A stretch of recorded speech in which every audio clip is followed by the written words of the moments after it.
Welcome back here to the Dane TV, a little bit of Tuesday night racing action here with the RBR Maritime iRacing League. Big time shout out to Will Volts for providing our theme song for tonight, King of the Road. You're listening to it right now, the instrumental version. You heard that little jingle there with the opening video. Be sure to check them out on Facebook, Spotify, iTunes, everywhere you get your music legally, and give them a quick little download, like, subscribe, all that good stuff on the social media.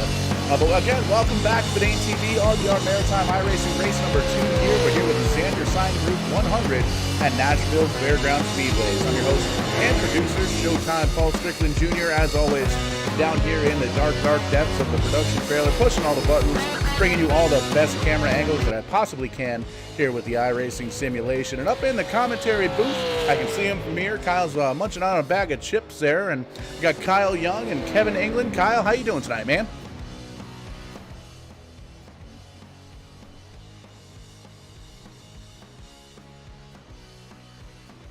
And we'll shift over to Kevin.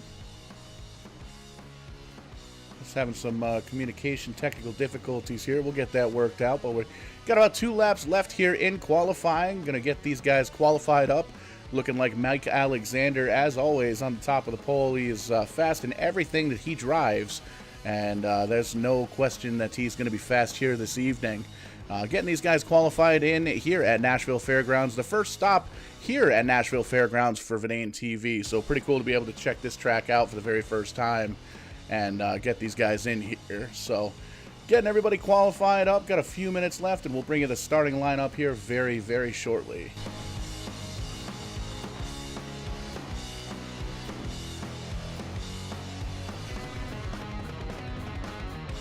Get working on our booth communications here. See if we can get in contact. Seems like somebody unplugged one of the wires between the production trailer to commentary booth. Kyle Young, you got a copy?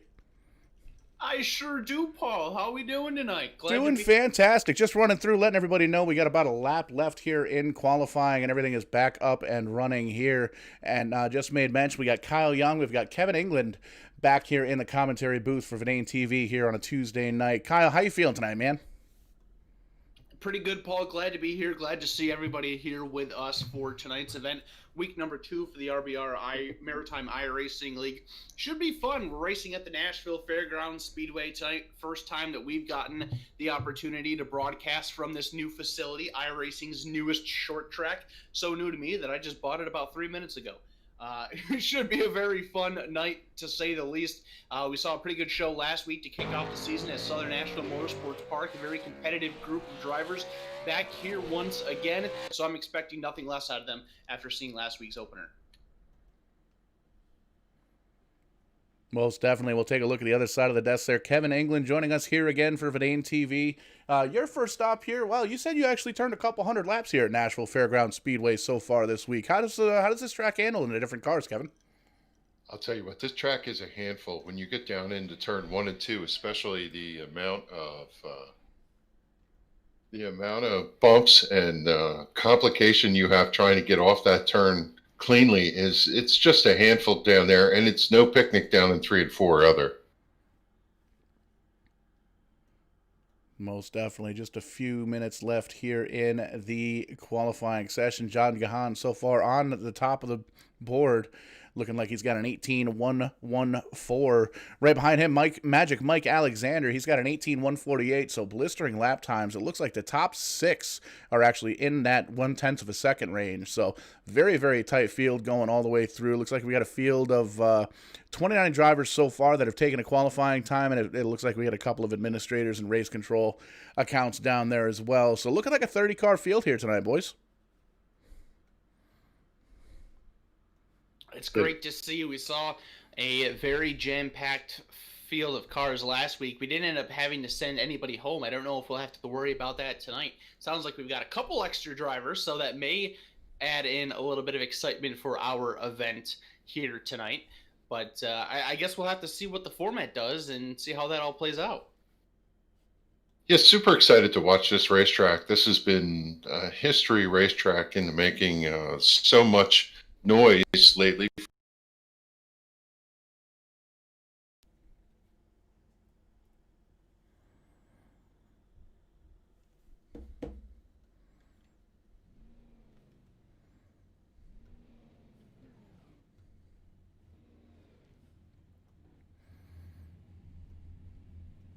We're going to stand on the gas. And it's just a complicated racetrack to drive. You are going to be up on the wheel all night long. You really are. This is definitely a driver's racetrack. It's no easy place to get around. Really going to have to work on the talent behind the wheel tonight. It'll be very fun to see how it all plays out. And it looks like heat race number 1 getting lined up at the moment. Yeah, they're sitting on pit road just waiting for the pace car to kick them off. Out front, it's John Gahn.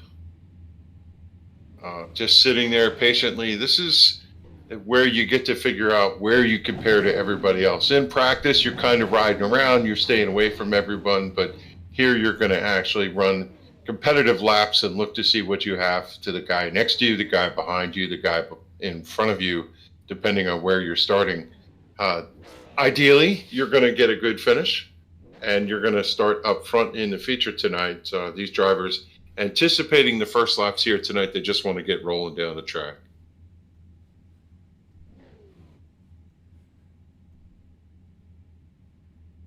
So heat race number 1 still waiting for everybody to get themselves on to the starting grid here tonight. Looks like our front row going to be John Gahan there on the inside, and starting on the outside pole should be the 33 machine of Brett Suggs. Ashton Tucker going to line up in position number 3 in his number 32 ride, and to his outside starting in position number 4, the 97 of Riley Duncan.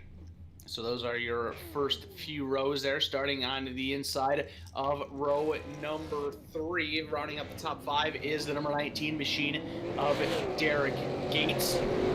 To Gates' outside in the number 5 ride is Craig Tully.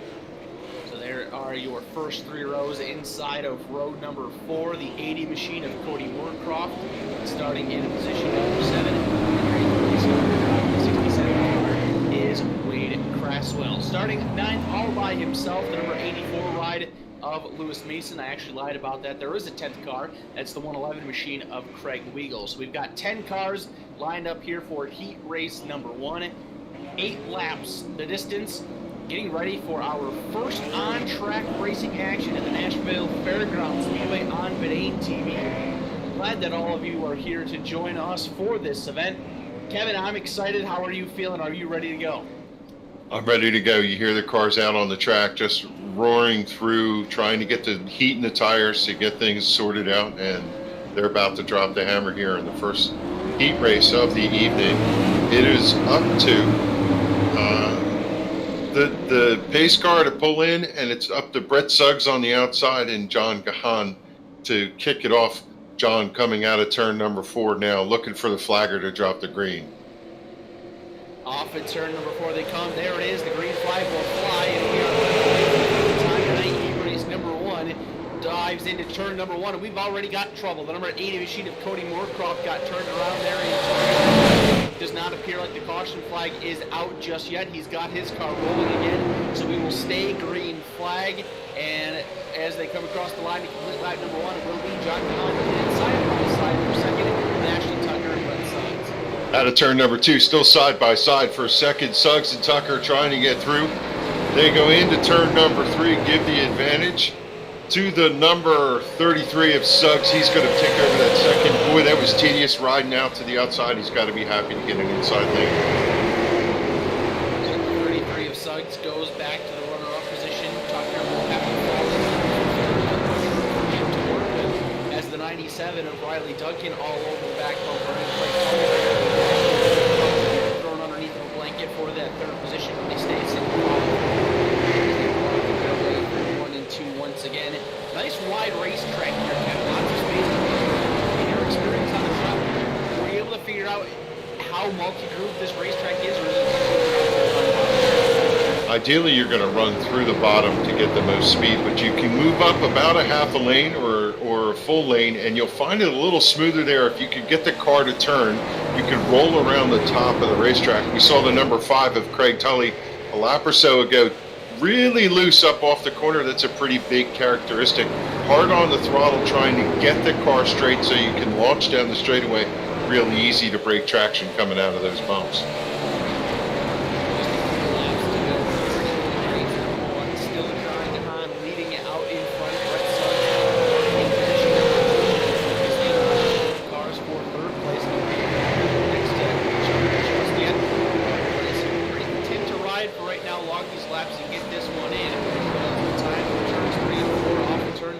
John Gahan going to see the white flag here. Rolls underneath the start-finish line going into turn number 1. He's getting a little bit of pressure. Suggs closing up on the back bumper. Not sure if he's going to be able to get to him. He is a quarter car length off the back bumper. Into turn number 3, out of turn number 4. It's going to be pretty much a safe bet as Gahan going to roll in for the win. John Gahan will store the victory here in heat race number 1 over the 33 of Brett Suggs. Ashton Tucker 3rd, Riley Duncan 4th, and Craig Tully will match his car number and finish in position number 5. Derek Gates will finish in 6th, Wade Creswell 7th, Lewis Mason going across the line in position.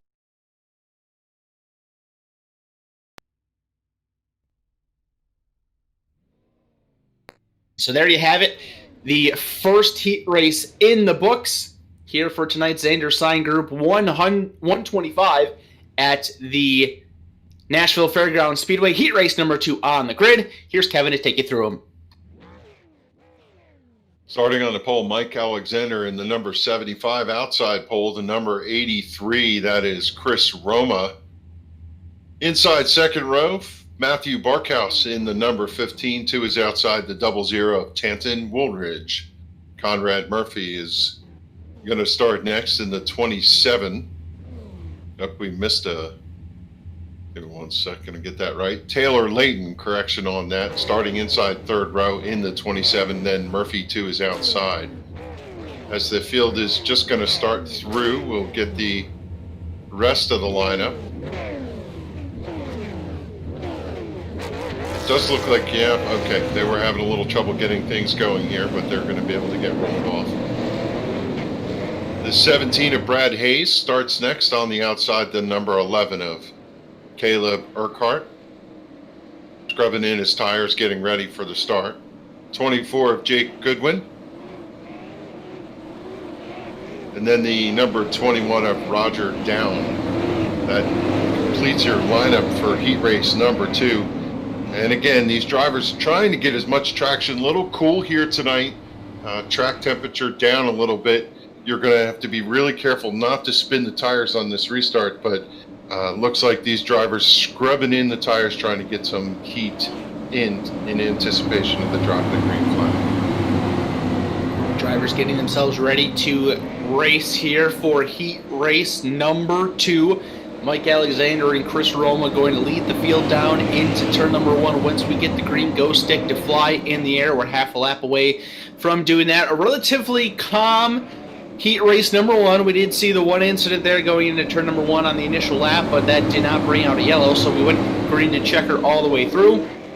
Let's see what happens here in heat race number 2 as the pace car ducks down onto the safety of pit road. Mike Alexander, Chris Roma off at turn number 4. There's the green flag. We are underway for heat race number 2. The advantage is going to go to Mike Alexander going into turn number 1. He will clear for the race lead side by side behind him with his brother Matthew Barkhouse and Chris Roma. Barkhouse gets a little sideways, and Roma's going to hang on to that spot for now. One car turned around, Jake Goodwin, he's able to save it. Not sure how he did it out there in the back. The car completely sideways now. He's into the wall, down across to the inside. Troubles for the number 24 of Jake Goodwin. He's able to keep the car going after bouncing off the wall a couple times, but he's going to lose the back of the pack. Rough start for Jake Goodwin, but we will stay green. Big slide there for Chris Roma. Another car getting out of shape coming off at turn number 4. There wasn't quite able to see who that was. Sounds like it was the 11 of Caleb Urquhart. He's able to get it gathered all back up and continues on. So a couple drivers struggling with the racing conditions here. Kevin, you just mentioned that it's a little bit cooler. You would think that the track would have some grip with the cooler temperatures, but so far these guys are showing that it's still a little slippery out there. Yeah, big pressure for the second position. Matthew Barkhouse running right in the tire tracks, putting a lot of pressure on Chris Roma. Roma can't breathe. He's got to be looking in that rearview mirror, knowing that he's right on the back bumper out front. You got to think Mike Alexander's liking what he's seeing, because as much pressure as there is on Chris Roma, he's not worried about what's going on out front. Plenty of space for Alexander to work with here at the front of the field. He'll come across the line to take lap number 5 off the board. That'll leave 3 left to go. It's been him all out in front here. We saw Barkhouse challenge on that opening lap for position number 2, but has not been able to get back up underneath the 83 of Chris Roma. Still riding content right behind him. Those two cars have a bit of a gap back to 4th place on back. And now, as you can see on the onboard here with Mike Alexander, how he's ripping around this Nashville Fairgrounds Speedway down the back straightaway, brings it right up to the wall, dives down into turn number 3 for the penultimate time, coming to the white flag. In that shot, you can see how much the shocks are working, how much he's working the wheel as they go down through, especially right here on the exit of turn 2. There's a huge bump. The car porpoises all the way through there coming back to the backstretch. The backstretch is smooth, but you have to wait till the car stops bouncing before you can really get hard into the throttle.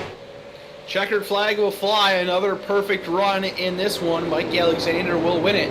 He gets the win over Chris Roma in second. Matthew Barkhouse will finish in position number 3. Tanton Woolridge 4th. Conrad Murphy in the 89.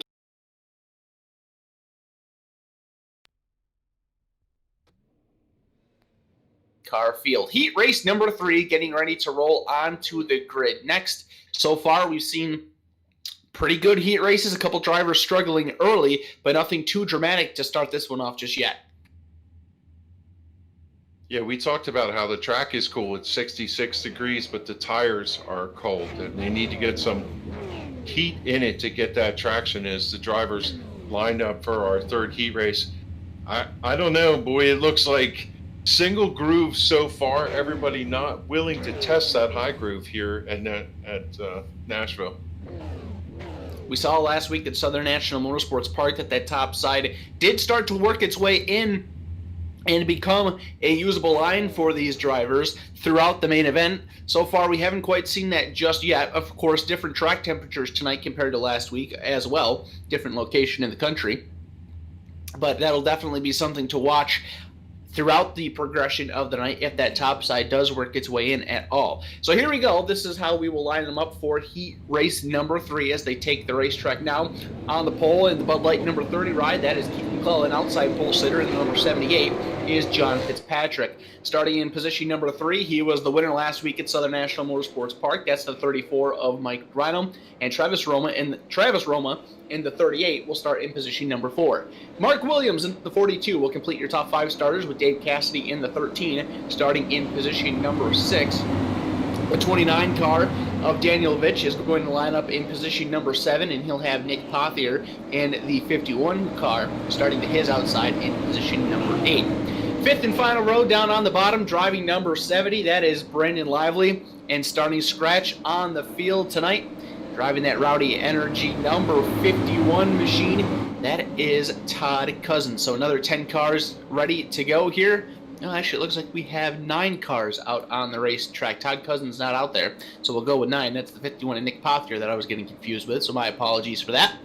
Down the backstretch for the final time, about ready to go green here with heat race number 3, and we will be all set and ready to go for tonight's Xander Sign Group 100 here at the Nashville Fairgrounds Speedway. McClellan, Fitzpatrick, Rhino, and Romo take the cars out of turn number 4 for the start. We'll see whether or not that top line can make any advantage as green flag is out. McClellan dives into turn number 1. 78 of Fitzpatrick hanging tough to the outside. Can he get the drive off? They're side by side to the backstretch. Bit of a wiggle there out of the 78 of Fitzpatrick, but he's able to hang on, still just about dead even, going through turns 3 and 4, no clear advantage. Another slide for the 78 of Fitzpatrick, and now McClellan going to clear, going down into turn number 1. That will also open the door for Mike Rhino to sneak underneath the 78 and battle for position number 2, still side by side for that 4th spot behind him. I think Rhino and Fitzpatrick made a little contact there in the back straightaway, but they stayed clean and green going through 3 and 4. Yeah, Roma sitting there in 4th is watching these cars wiggle around in front of him, hoping they're going to stay in their groove as now they settle single file for the top 3 off turn number 2 to the backstretch. And now they're going to breathe a little. Boy, it was really white knuckle there for a few laps. It sure was. Keith McClellan was not able to get out to the advantage that we saw the previous 2 pole sitters get in those first 2 heat races. Now we're going to relight the fire for that battle for position number 2. Mike Brown is going to take another shot down on the bottom, and as he does that, John Fitzpatrick takes a shot of his own to the outside wall. That'll cost him a little bit of momentum. Rhino will pull even with him through the center of 3 and 4. Down the front stretch they go. I think Rhino had the position at the line. not quite clear yet, and now he will through the center 1 and 2. He's going to clear him. Fitzpatrick going to look down low, see if he can do the crossover. He's not going to be able to do it. Tucks down to the yellow line, looking to see if he can get an opportunity. He's now tight. He had to be uncomfortable out to the outside, and even though he relinquished that second position, he's going to ride here in third and look for the opportunity to go get it back. We have seen the 78 of Fitzpatrick struggle on that outside line. He got loose both times on the opening lap, being side by side with the race leader, Keith McClellan. And in that battle there, he slapped the outside wall and allowed Mike Reinald to get on by. So he's found himself a home here on the bottom of the racetrack in position number 3. And it looks like he might even be able to mount a charge to get that position back. He peeked to the inside there going into turn number 3. Did not have position, so he backed off and held on for a little while longer. But John Fitzpatrick starting to figure some things out here and looking pretty good behind Mike Reinald. Fitzpatrick really well suited to come off the corner. He gets a good run down the backstretch. He's going a little higher, driving down low off the corner, getting a really good run to the straightaway. He's going to peak to the inside, but we're not sure if he's going to be able to get it here at the finish. Checkered flag flies for heat race number 3. Keith McClellan will pick up the victory over Mike Reinald.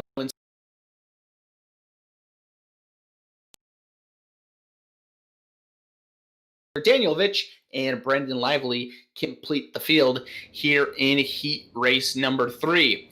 So that should wrap up all of our qualifying events here for tonight's Xander Sign Group 100. We should be ready to go feature racing here in just a moment.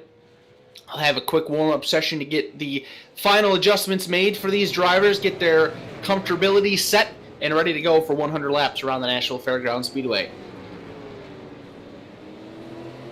Yeah, I don't know that these drivers are going to do anything different other than just catch their breath right now in this little pause to see what they can do. I'm taking a peek at John Fitzpatrick. He's working the hard corner exit there. The car stepping out as he's rolling around the track, and I think he was faster, but you know how it goes. When someone's sitting right in front of you, you just can't get around them.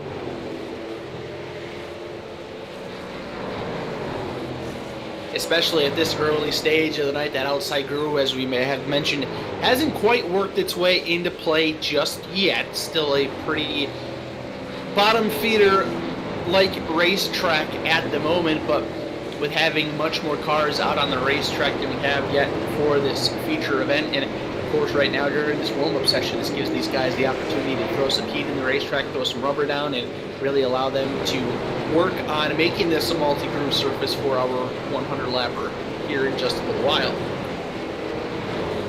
Yeah, there's another look for these drivers now when they have everybody out. They're seeing a bunch of cars on the racetrack. They're getting a sense of spacing, timing. That's one of the things when you run a different track every week, you have to kind of come out and get the feel for the racetrack. With the heat races out of the way, I have to imagine, Kyle, that they're going to feel a little more comfortable. And now what they're going to try and do is just eke a little more speed out of the car, see how far they can run down in the corner, see if they can figure a way to pick up the throttle a little bit quicker and run down the straightaway. You make so much speed getting off the corner and running fast down the straightaway here. That's where you're going to try and make your advantage in Nashville. Well, that's one of the major benefits of having heat races in this series. It not only gives you more track time to figure things out, but it puts you in that racer mode to be able to do that. It's a little bit different trying to run laps and figure stuff out under a warm-up or a practice session. It's a whole different beast when you do it in racing conditions. You have people to really judge yourself off of instead of focusing specifically on how fast of a lap time that you can throw up. You're actually worried about your pace, how you're handling around other drivers, who's faster than you, who's slower than you, where you rack up. So it definitely allows these guys good opportunities to figure things out for the feature event and really dial in on their setups, dial in on some strategy, and set themselves up for as successful a night as they possibly can. Yeah, right now we're just kind of looking at how they're running, some of them side by side. We are seeing cars test that high line. If you look at the way the track runs, there's dash lines, and you're going to be above that middle dash line, but I don't think you can get up to the top part of the racetrack. really too many places where you do see that Richard Petty, Kyle Larson line really come into play around the top side of these racetracks, and this definitely will not be one of them. But it should still, at some point tonight, get more multi-groove. You can see some of these guys are starting to play around with that a little bit. See Cody Norcroft there, ripping around the middle side of the racetrack, trying to get that line heated up and warmed in, see what he's got up there. And what a better time than to experiment than right now. If you got nothing on the line, just a few more laps to kind of dial things in and get yourself ready. So moving around the racetrack, maybe getting another meeting or two with the outside wall to figure out where exactly that one is, so that way you don't do it later on in the future. 4 minutes, 30 seconds into a 5-minute practice session, and I see the 78 of Fitzpatrick has moved to the high line. He's trying to see what he can find up there. And Cody Moorcroft running right down on the yellow line all the way through corners 1 and 2. Lets the car roll up out of the corner and picks up a fast lane, and he's going to go to the high side down at 3 and 4. You might see him change that up. Down below 1 and 2, it's really rough, but sometimes you can find some speed on the top, especially in 3 and 4.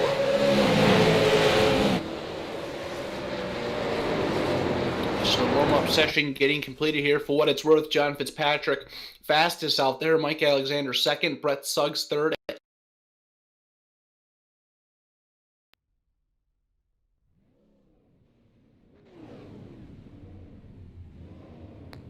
Out the field, so pretty close times looking through everybody's lap. So once again, we're seeing another competitive field, and now it is go time, Kevin. Everybody getting themselves placed on the grid. The Xander Sign Group 100 just about ready to start.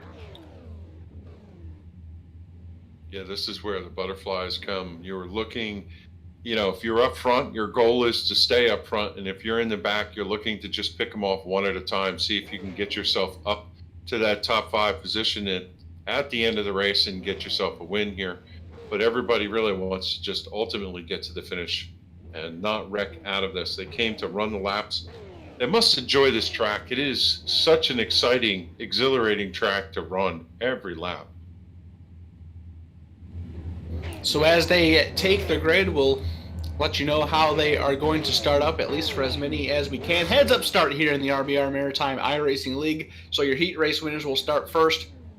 John Gahan on the pole, your outside pole, going to go to Mike Alexander. Keith McClellan will line up in position number 3, and he'll have Brett Suggs starting in position number 4.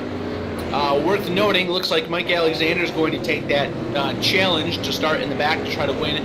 I believe it's an extra $15 for coming up to the front. So that's going to put Brett Suggs on the outside pole, Mike Rhino to position number 4, and we'll shake up the starting lineup here just a little bit. Yeah, Chris Roma in the 83 starts in the next position, 34 of Mike Rhino to the outside. Ashton Tucker starting in the 6th position.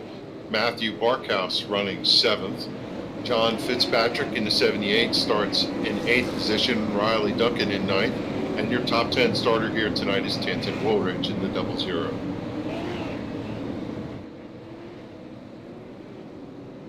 Lights are out on the pace car as the field streams around getting ready in anticipation of the start.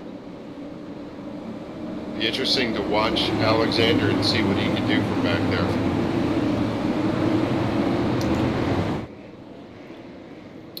He decides to take the notes.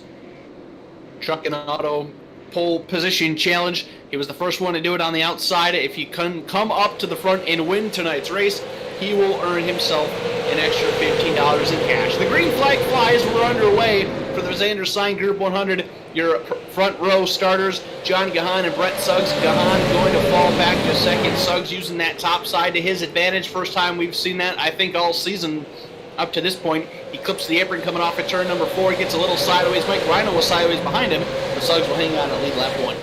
Gahan wants to get that first turn back as he bounced in and out, got a little sideways. That's going to allow Suggs to come out. Now Suggs getting a little bit of breathing room, 1 car length back to the second place Gahan. And here comes Mark Markhouse to the inside. Gahan gets a little piece of the wall out of turn number 4. Side by side for the second position is Yellow out on the speedway. caution flag number 1 flying here on lap number 3. So an early start here for the race officials and the flaggers. Looks like a couple cars got themselves crossed up over in turn number 1. And for the first time, after his nice little introduction, we get to bring Paul in to take us through it. Taking a look here at the Kick-Ass Beef Jerky instant replay, just queuing up the old tape here, working with some new technology down here in the production trailer, so you gotta bear with us just a little bit as we're going through some hiccups here, but we're gonna focus in the number 67, the red and yellow skull car here. You can see he's down low in the number 51 Rowdy machine, and you can see they kind of make a little bit of contact, and then he just kind of turns up into the wall. Rowdy was there, the 51 car, and there's a little bit of a tap there from a couple of guys behind him. But you can see the 24 does a great job. His spotter said go low, then he went high, and just did a great job avoiding that 67 car. So tough break. Doesn't look like there's too much damage. A little bit of bent-in sheet metal there on the right front of that car, but looks like he's going to be able to grab a gear and get on moving.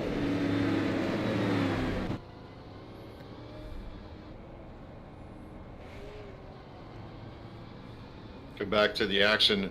Everybody kind of single file settled in here. They got their first laps in, their tire temperatures up a little bit. We see the 11 of Caleb Urquhart moving the car back and forth, trying to keep the heat in the tires.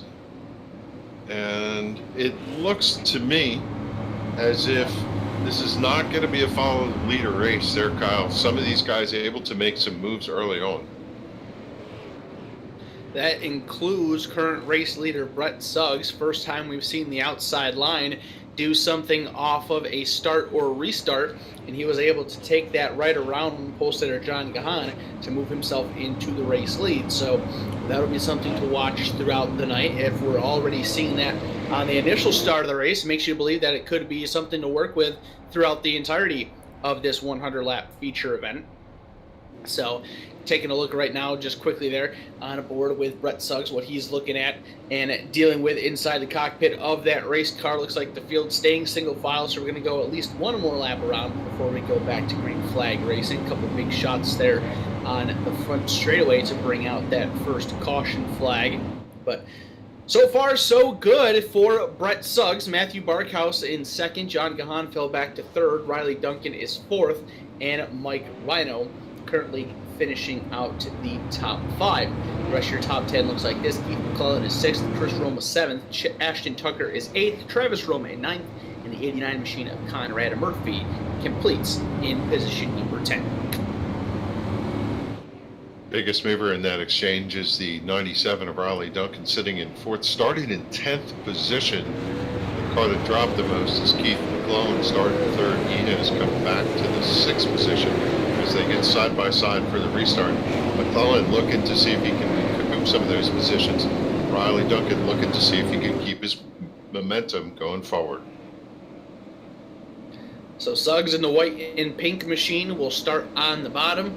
Barkhouse in the red and white number 15. We start on the top side here. Lap number 8 will go in the books once we do so. Inning set to go back to green flag racing. Suggs fires first, and we are green once again. Xander Sign Group 100 at the National Fairgrounds Speedway. The advantage to the bottom with Brett Suggs. Barkhouse trying to hang to the right rear and find something up top. He's able to do so, but no. Brett Suggs will clear going down the back straightaway. Oh, was there a little bit of a bump there between the two? There, yeah. Matthew Barkhouse giving a shot. Keister to race leader Brett Suggs, got him a little sideways, was not able to turn underneath of him and take over the position, but showing a little bit of aggression early, knows that he is here to race and ready to rumble. Had some struggles last week taking the pole challenge. Still recovered for a top 5 run, but had an adventurous run to say the least. Got involved in some issues tonight, not being the case of taking it. He's up at the front and looking strong to try to challenge for the lead. I think Suggs was just trying to let the car settle down to see if he can get the car down to the low line and protect that bottom line. And Barkhouse had way too much momentum, and he has not given him any quarter. He is on that back bumper, could contact it at any given point if Suggs slips some as they run under a blanket. Unbelievable how quick Barkhouse is. And I'm wondering if he's going to peek down here. He takes a look, no place to go. covering the line, but any slip up by Suggs at Barkhouse is going to take advantage and pounce all over him. No room for error whatsoever for the 33. You ride on the visor of Matthew Barkhouse as he looks up to race leader Brett Suggs, trying to find his way around for the race lead. Suggs running just a little bit higher than what Barkhouse is. Now they're both about the same going around the bottom side of this racetrack. Car in the wall, the 14 of John Gahan. Caution flag comes out. Looks like the 27 machine of Taylor Layton is in trouble over there in turn number 1, so the yellow comes out for the second time. Yeah, so the pace car is going to collect the field, and this will give Suggs a little breathing room as Barkhouse was all over him. Everybody else was kind of settled in, leaving a car length or two as we're working lap number 15, just kind of pacing themselves. But Barkhouse, he has signaled loud and clear in that 15 he wants to take the lead. Yeah, just taking a look at another kick-ass beef jerky instant replay here. You can see the 51 Rowdy car up high. Seems like he was trying to get down low, and Spotter just didn't clear him. He gets into the 27 car, collects him, and sends him out up into the wall. Almost collects the double out car, but does a really good job of holding on to the brakes and not rolling back into traffic there. So definitely a good job there. Tough break. We'll see if we can get another view of the car here. Oh, yeah, the front end of that car is junk. So I don't believe these guys get a quick reset, so you're going to see this car down on pit lane. I'm going to try and bang out some of the sheet metal, the virtual sheet metal, if you will. See if he can kind of muster up, maybe shoot for a top 20, top 25 finish. It was a rough start to the season last week for Taylor Layton, and unfortunately finding some early troubles here this week. Nick Pothier starting to be the common denominator in these first couple cautions, not necessarily of his own doing, but starting to find some unfortunate circumstances here early on. He is currently one lap down, back in position number 29, so he having some damage to repair on that number 51 Rowdy Energy late model, super late model. So hopefully he's able to figure that all out and will be able to get himself back on the lead lap in a hurry here. Great racing up at the front, though. Brett Suggs, Matthew Barkhouse, those two showing their strength early on here. Not at all surprised to see them be successful. Brett Suggs, top 5 run last week. Same for Matthew Barkhouse. Now they get to do it at the front of the field, and this is something that we can see throughout the entirety of this event. Yeah, watching these drivers navigate this tricky racetrack, it reminds me of how complicated it is to get the car set down in the corner and get back to the gas. And these super late models, they just have so much power coming up off the corner. And some of these drivers are starting to make it work. You look at the 89 of Conrad Murphy, currently running 8th, started 14th, just slowly picking their opportunity. And as much as the drivers probably loathe running around here under caution, Kyle, it gives them the opportunity on restarts to see if they can move their way forward. It absolutely does, Kevin, and we saw last week in the season opener at Southern National how important restarts were, especially if you're at the front of the field. Having that control position really means a lot, being able to get yourself ahead going into turn number 1 and throughout the early portions of the green flag run. So we're about to see that happen once again. The field is lined up side by side. We'll go green this time. Updating you on the Mike Alexander story. He was supposed to start second, elected to drop back. He is in 19th position after starting shotgun on the field, and will continue to follow his progress in the field.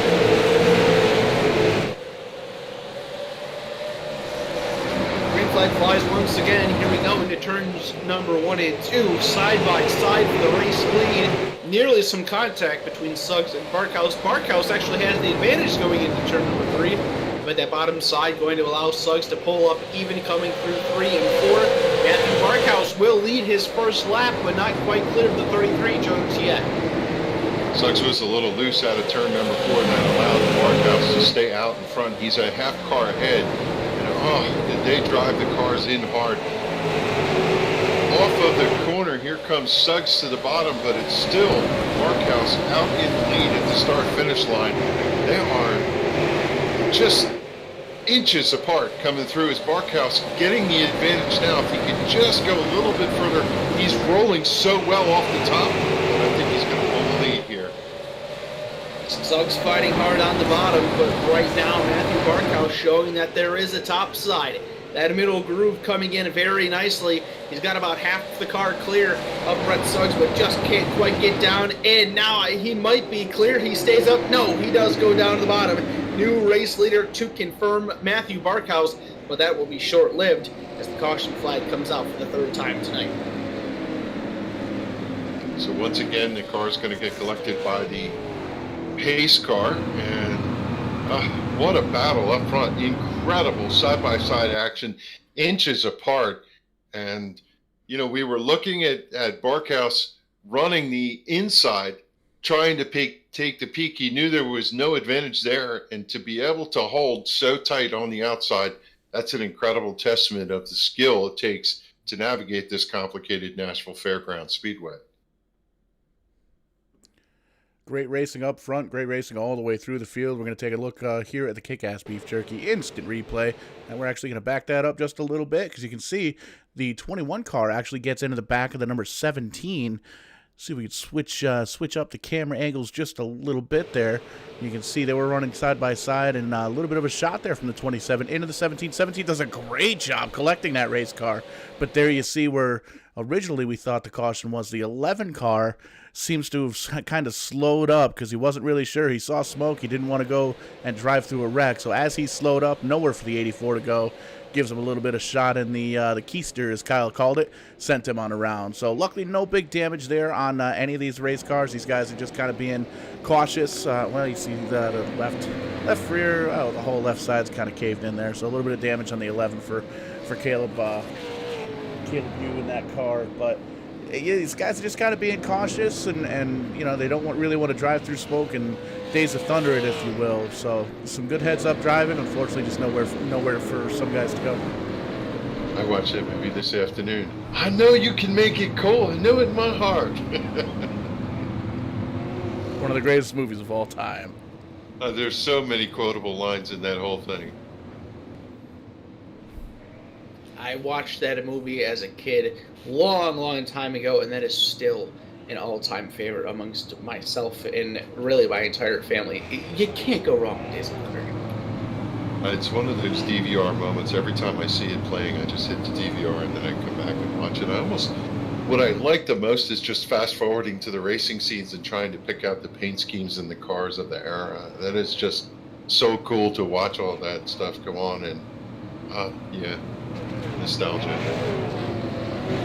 Saw a really awesome special last week. They aired it on NASCAR Race Hub. I had to watch it on Facebook, but they did a two-part series on like the behind the scenes of that movie. So cool to watch if you're a fan at all of Days of Thunder. And if you're watching this broadcast right now and you haven't seen Days of Thunder or you don't know the movie already, shame on you.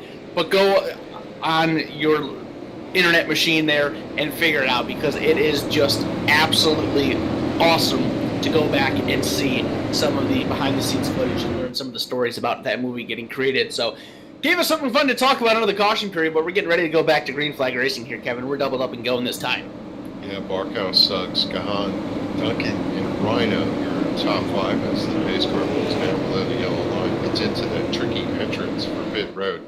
Their RPMs are up, and it's a big jump by Barkhouse. He's going to get away cleanly as he rolls across the start-finish line. The 15 is going to have a good lead coming out of turn number 2. Matthew Barkhouse took Brett Suggs to school. Oh, we've got trouble. John Gahan and Riley Duncan make contact. They both are going to slide slowly down to the inside wall. Look out, Jake Goodwin comes in, parks it down in there as a 3-car incident. So caution flag number 4 coming out here. Unfortunate there, both guys inside the top 5. A little bit of contact coming off of turn 2. They could not separate, and then they slide to a stop down at the bottom of the racetrack to the inside wall, just shy of pit entry. That's right, Kyle. You said it. A little bit of contact, unfortunately, goes a long way.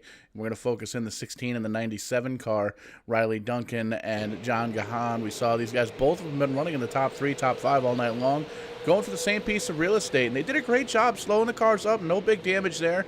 Field gets by, but unfortunately, the 24 car, I don't know if he was trying to follow the GPS and it just said take a left turn or what the deal was there. Let's see if we can back up. Maybe he got...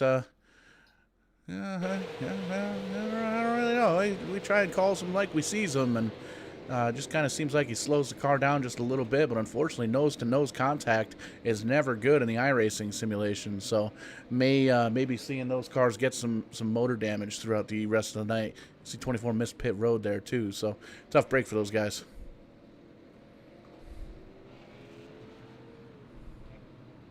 Back under yellow one more time, and the pace car has collected the field. We're going to give you a quick update of Mike Alexander. He's sitting in the 14th position. These cautions have to be helping him as he's getting the opportunity to peek inside, peek outside, see if he can sneak his way forward. And he is steadily moving forward as out front Barkhouse, just an incredible restart for him. You have to think that Suggs is going to school and going to try and figure out how to do this a little better next time. Yeah, that was not at all good on that previous restart. Brett Suggs forgot to set the alarm or something because he was still snoozing by the time Matthew Barkhouse stomped on the loud pedal to get this race refired that last time. So good thing for Suggs is that we had a quick yellow to kind of erase it so he can get that out of his head and figure out how to improve and prevent that from happening moving forward. But man, that was just absolute perfect execution by Matthew Barkhouse. So you know the top two, Barkhouse and Suggs, running in third place right now. Last week's feature winner, Mike Rhino in the 34. Keith McClellan currently in position number 4. He had a very strong run last week. Now following that up with another top 5 effort early on. Conrad Murphy is in position number 5. Chris Roma sitting in 6th. Ashton Tucker is 7th. Travis Roma is 8th. John Fitzpatrick 9th.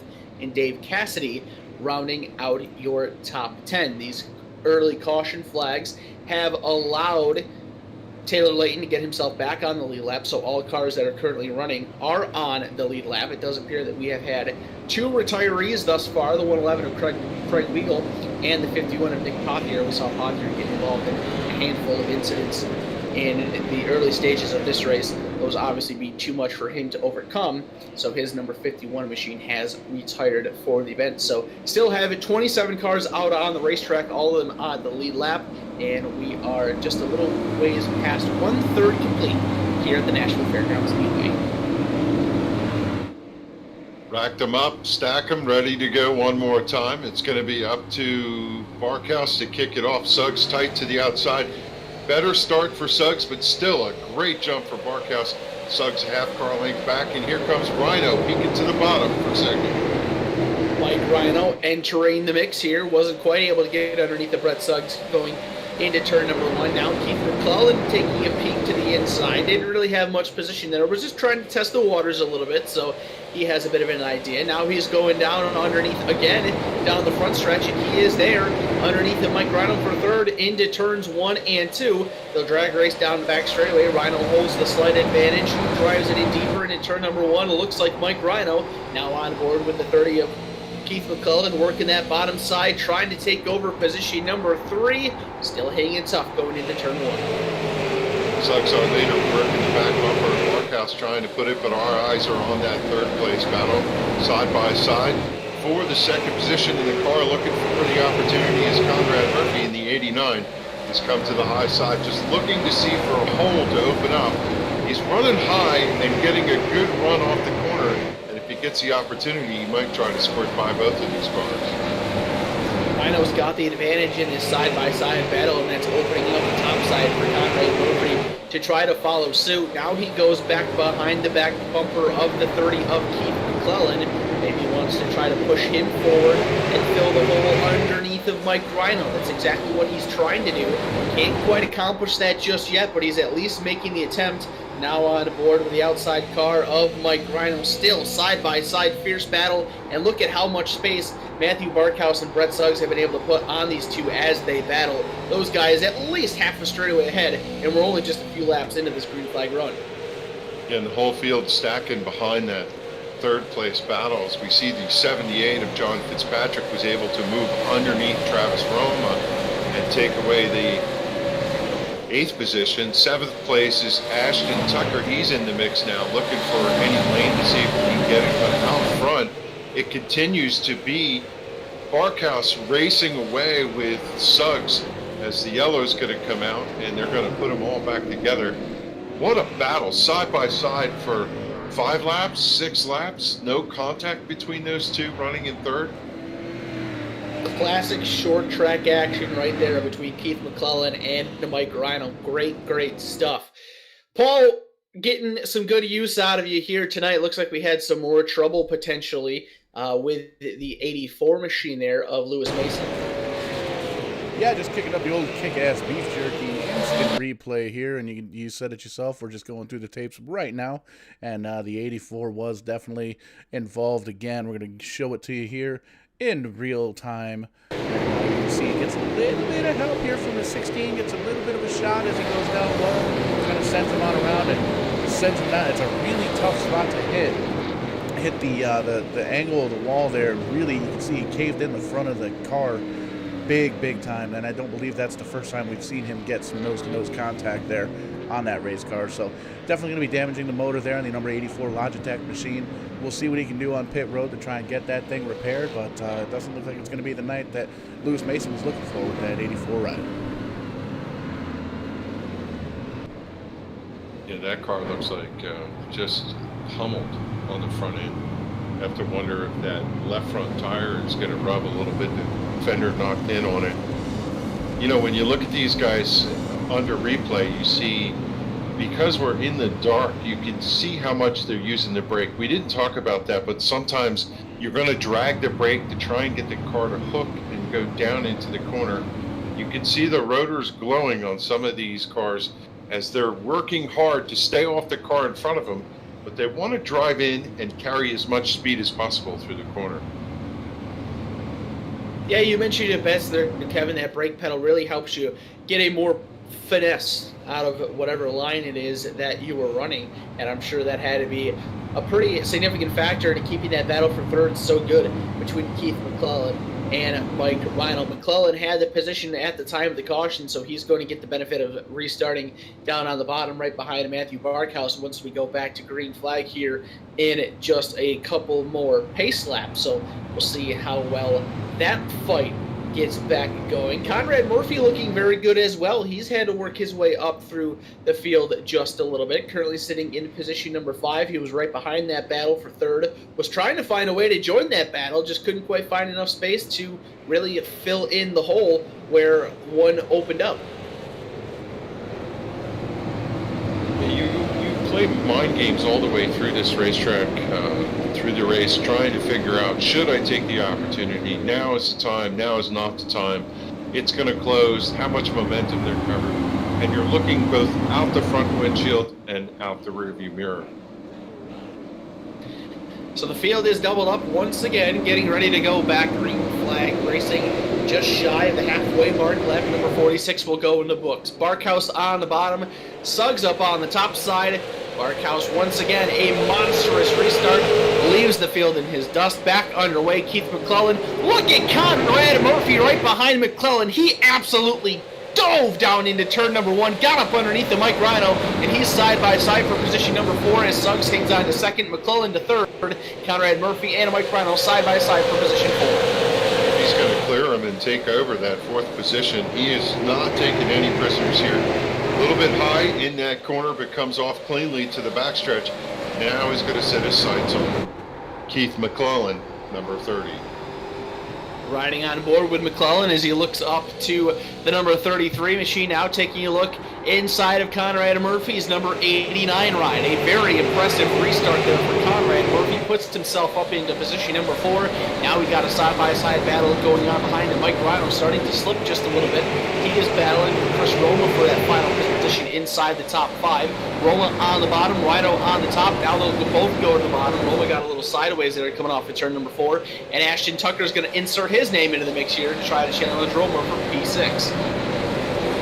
Roma was seeing that bottom line open, and like we said, it starts to work in your mind. Can I get to the bottom? Can I make the advance there? But unable to do it as Rhino able to settle himself in. Now he has some open track, and he can try and run his line and hit his marks out front. Continues to be Barkhouse in the lead. He's got 2, make it 3 car lengths over Brett Suggs. Suggs is going to be occupied. He's got McClellan tighten in there. Half car length coming out of 2 with a lot of pressure from the 30 out of 3rd. Three cars racing tightly here for position number 2. Conrad Murphy thought about going low, maybe a little bumper tag there in the center of 3 and 4. Looking underneath the 30 of Keith McClellan. Conrad Murphy looking very, very strong tonight in that black and yellow number 89 ride. Looked to the outside of McClellan there in 1 and 2. Now he'll go back to that middle line just to groove up from where McClellan is running. He's been testing that lane out here a little bit, Kevin. We've seen how strong it's been for some of the other competitors in the top portion of the field. Now he's trying to make use of it as well. Yeah, one driver trying the high line out in the back, the number 38 of Travis Roma. He was running in the 10th position, went up high, unable to hold the car. Now he's dropped back to 12th as Cassidy and Tully able to slip underneath. And Craig Tully coming into the 10th position, breaking into the top 10. As they've settled in here, green flag run, we're looking at a side-by-side battle. Who is it? Mike Alexander. He's in 9th, he wants 8th. He's on the high side coming out of turn number 4. He is pedal down sideways driving that car as he draws alongside the 78 of John Fitzpatrick. Mike Alexander doing a great job charging through the field. He's inside the top 10, just beyond the halfway point. You saw he just slapped the outside wall there, battling with John Fitzpatrick. Going to use that top side, though, takes that position away, and so he will move up to position number 8. He's definitely on pace to make it to the front of the field here, Kevin, but of course, the further up towards the front you get, the harder it is going to be. Should be fun to see what he's able to do in these final 40-plus laps. Yeah, side-by-side battle way out the back. One car super sideways. Brandon Lively out of turn number 2. He got sideways. That allows the 97 of Riley Duncan, who's trying to work his way back through the field, to squirt underneath and take over that 17th position. There's side-by-side battles throughout the pack as we see the Roger Down machine running 15th to the outside of the 16 of John Gahan. John is working his way through. Is there nose to tail in that back spot? We've got side-by-side battles all over the racetrack. Very good stuff going on mid-pack here. Mark Williams in the 42, big shot to the outside wall. Gives up the spot to Gahan. Opens the door for the 21 of Roger Down. He'll keep the advantage over Down going down the front straightaway. That was a lot of downs right there. But either way, still one for there. Oh, big wall shot there. Oh, trouble. The 70 of Brandon Lively's around. Yeah, that car looked like it was a handful, and I'm not surprised to see that as the pace car is racing out of turn number 2 to try and catch the leader. I had my eye on, Mike Alexander. He was able to sneak underneath to the 7th position. He got underneath Ashton Tucker out of 3 and 4, was able to drive off to the front straightaway, and continues his march forward from the back of the pack. Pretty cool to see Magic Mike Alexander being as strong as he is. He's strong pretty much everything he drives. We saw him earlier on this year with the Tim's Corner Motorsports. Everything that Tim Terry was able to put together with all the different variations of cars and tracks, super late models. There was some legend car action, some ARCA action, stock car action, you name it, and Tim's Corner Motorsports ran it, and you name it, and Magic Mike Alexander was fast in it, so it's pretty cool to see that he's definitely not lost a beat. We're going to take a look at this instant replay, the kick-ass feature, the instant replay, see what caused us to be under caution here. You see the 70 car, the master of this caution here. He's up high and he just kind of slaps the wall, drives up a little bit, comes down, hits the, I believe that's the 84 machine, and just spins up around the right side of that car. Starting to look like an SK modified from Stafford Speedway. You can see the tires really poking out. Actually, as a matter of fact, the left side too. So big time damage on that number 70 machine of Brandon Lively. He's already a lap down. It looks like he's going to be the last car currently being scored still in this race in 27, so we'll see if he can get any of this damage fixed and get him back into the race.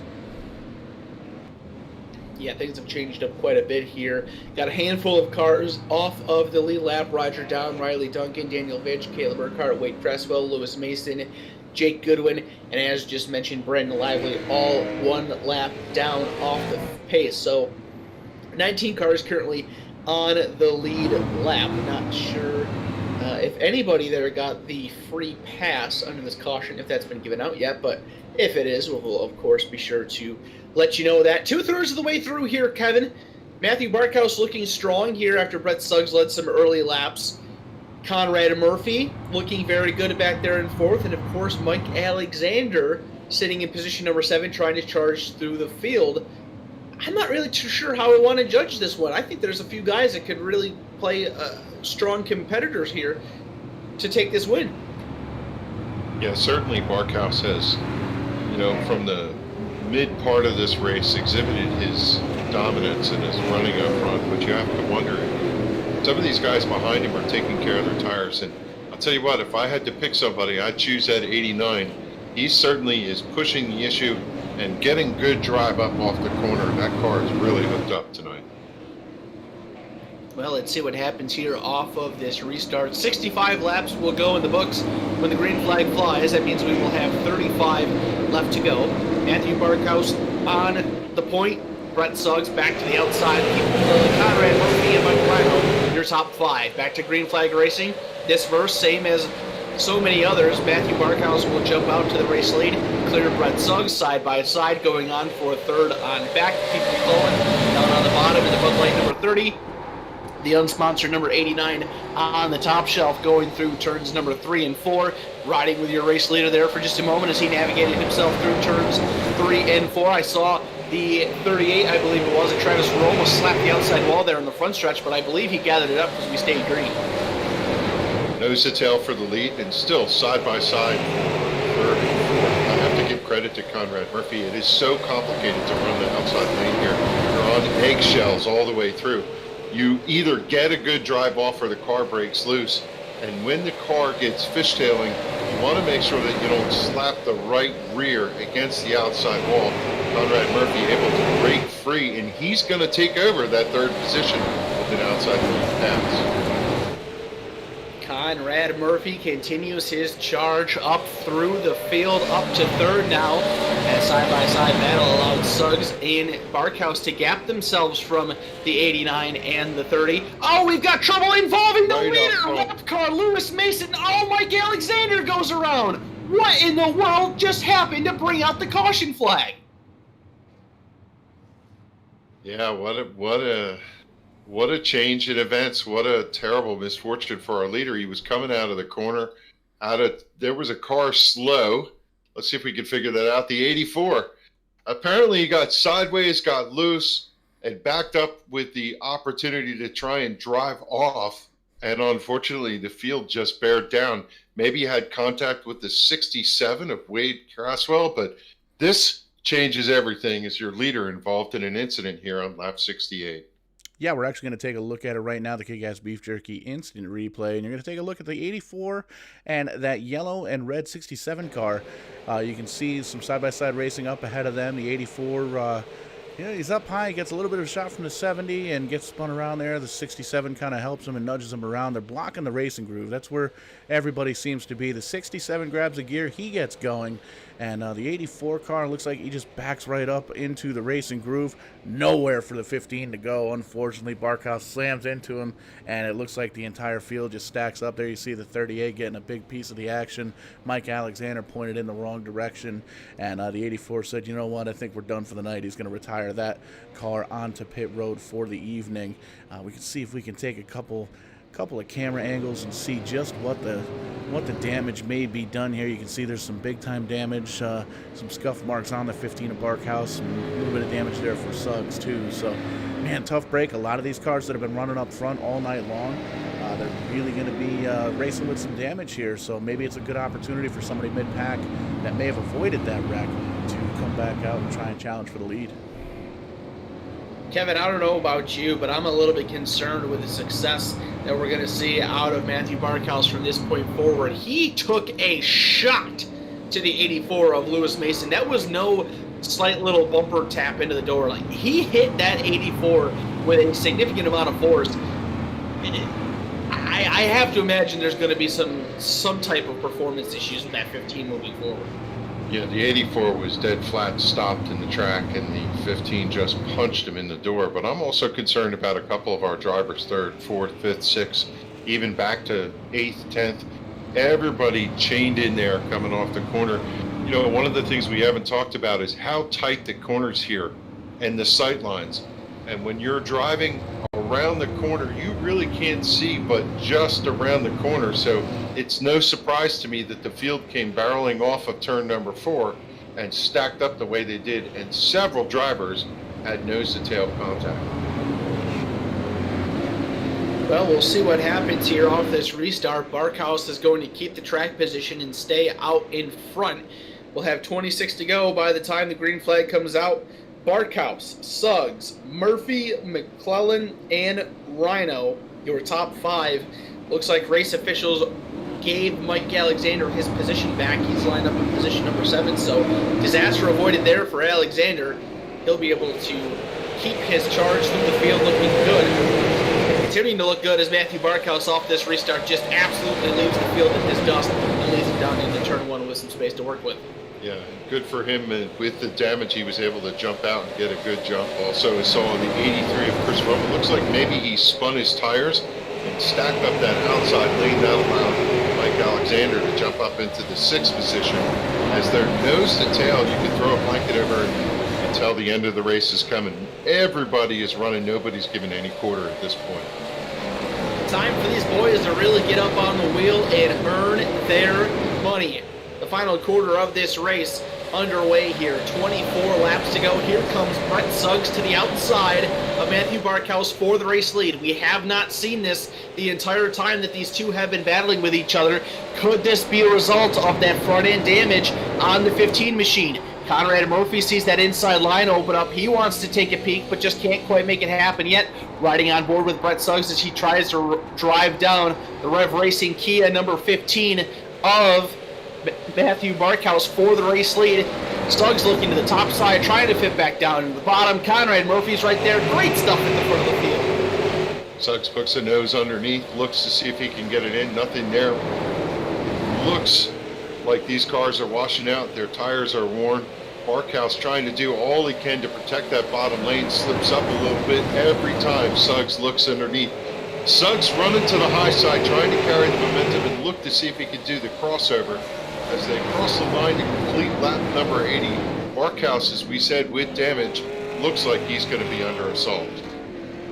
Caution flag returns to the racetrack. The number 29 of Daniel Vitch is in trouble over there in turns 3 and 4. All kinds of damage onto his machine. This one, oh my goodness, taking a look through here myself, this one looked pretty big, Paul. Yes, sir. Getting some playtime there for Kick-Ass Beef Jerky. Be sure to check them out and use the promo code SIM500 for 15% off. Going to take a look at the number 29 car, David Vitch. As you said, looks like the 27 gets a clip of the wall, comes down, makes big time contact. Holy moly, 27 gets sent on around. 21 big time involved as well. 29 is able to grab a gear and roll away. You see the 24 car making his way through. 19 and the 16 do a great job slowing those cars up to make sure they don't get themselves collected in anything. But tough break in the back of the pack here. You can see Vitch is a lap down. Last car 1 lap down in the 25th position. Taking a look at the timing and scoring right now, it appears going to have this restart here with 19 cars on the lead lap. So still anybody's ball game, especially with a lot of cars. Questionable damage on a lot of those cars up front.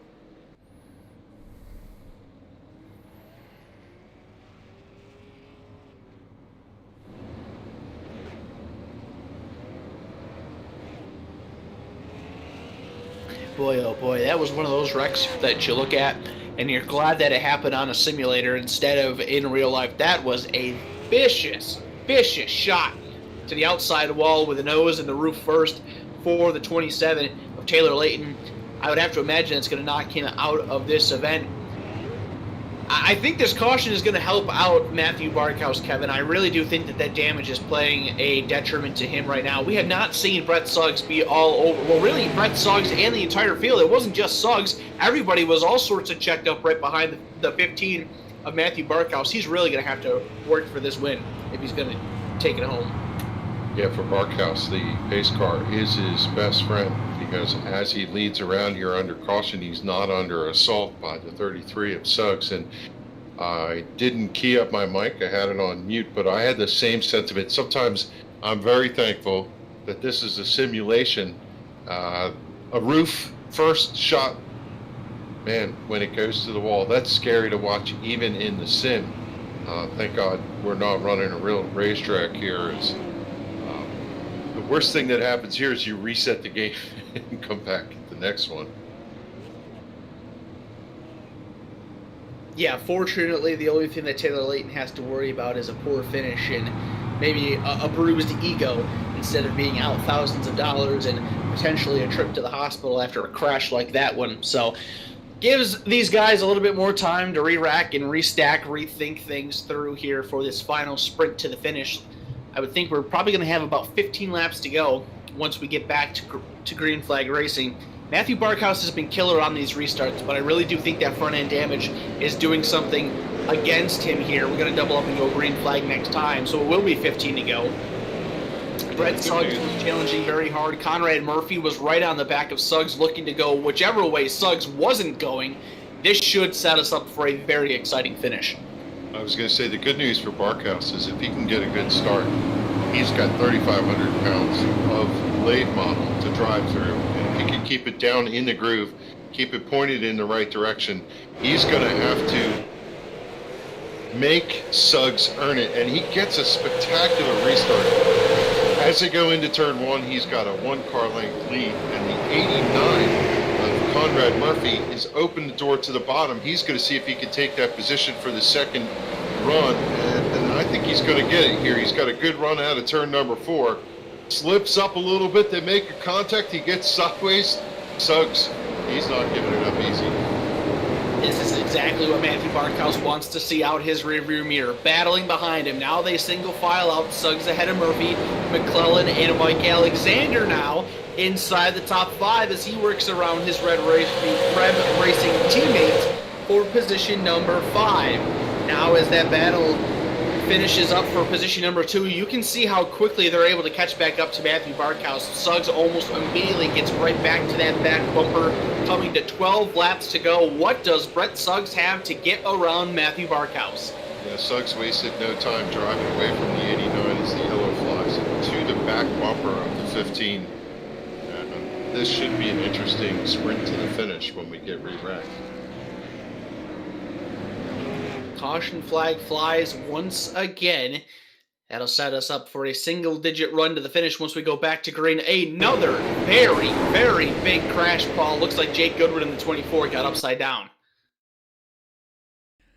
Yeah, it's been a tough night for that number 24 machine, and we're taking a look. You see the 19 looks like he had a little bit of an unrelated instance there, and actually, as a matter of fact, there's a whole lot of action going on in this replay. So we're going to see if we can take a far look here from the Goodyear blimp, as it were. We're going to focus in on that blue car with the yellow numbers, the number 24. You see he's down in the yellow line, and he comes up out of the turn number 2, and the 11 gets into the 16. The 11 hits the inside wall, comes back up, and just a weird angle, man, really sends that 24 up into a bad shot, and there's where the 19 gets the damage. Kind of boops him on the back end of that race car, and man, you know, it looks like the 24 actually gets himself stuck on the inside retaining wall. You can see he's actually propped up there pretty good. The back tire spinning, ends up resetting that car down to pit lane. So Jake Goodwin, that 24 car, he's done for the night.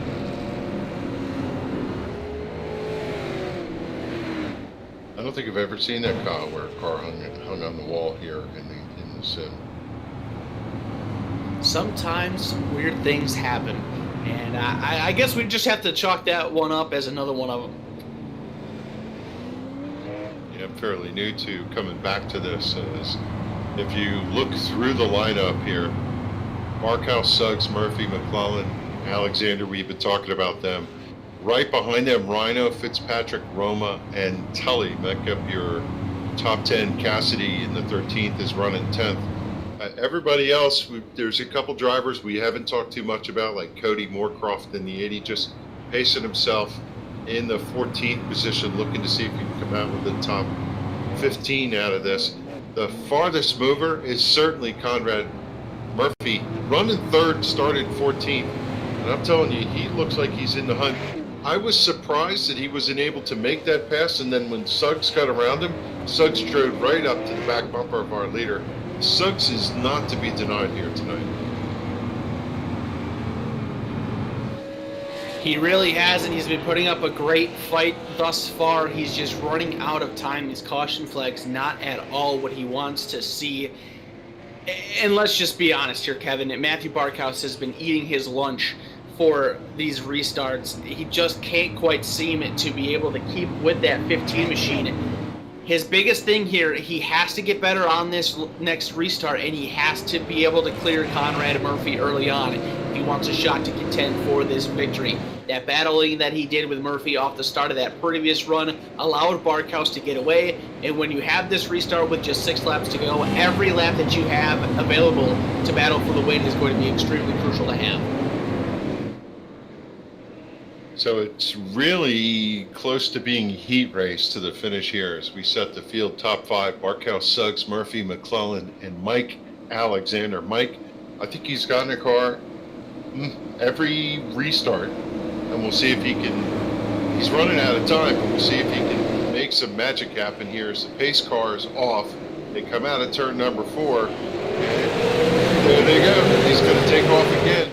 Not as far out this time as they're side by side. Suggs able to get right down to the bottom, clears Conrad Murphy, keeps him behind. Keith McClellan will take the opportunity to go to the top side and challenge for position number 3. Brett Suggs all over the back bumper of the 15 of Barkhouse. He now looks to the inside, going down the front straightaway. Does he have a fender? He sure does. We are side by side for the race lead with 5 to go. Contact, and Brett Suggs will take over. Suggs was down front when the caution came out. Not sure how they're going to score that at the line. What a run. He just got a good drive out of turn number 4. Was going to drive underneath and take away the line, and he's able to pick up the lead. It looks like they are going to score him as the leader.